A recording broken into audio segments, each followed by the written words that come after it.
खेलों की खबर शामिल करने आपको बताएं कि सीरीज़ के दूसरे T20 में ऑस्ट्रेलिया को 90 रन के बड़े मार्जिन से शिकस्त। पाकिस्तान ने 3 मैचेस की सीरीज़ में 2-0 की नाकाबिले शिकस्त बरतरी हासिल कर ली। पाकिस्तान ने ऑस्ट्रेलिया को 7 साल बाद T20 सीरीज़ में शिकस्त देने का कारनामा अंजाम दिया। 76 रन की शानदार बल्लेबाजी पर सलमान आगा को मैच का बेहतरीन खिलाड़ी करार दिया गया।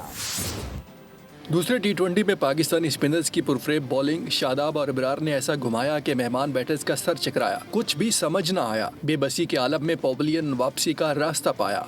108 रन पर कैंगरूज का बोरिया बिस्तर गोल हुआ। शादाब और अबरार ने 3-3 शिकार किए। उस्मान तारिक ने 2 विकेटों के साथ जीत में हिस्सा दिया। साइम अयूब और मोहम्मद नवाज के शिकंजे में 1-1 बैटर आया। इससे कबल ग्रीन शर्ट्स ने अपनी बारी पर 5 विकेटों पर 198 रन स्कोर किए। कप्तान सलमान आगा 76 रन के साथ टॉप स्कोरर रहे।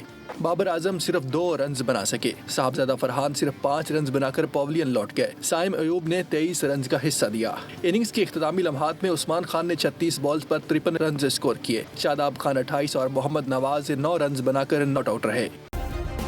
सब्सक्राइब करें और बेल दबाएं ताकि कोई खबर रह न जाए।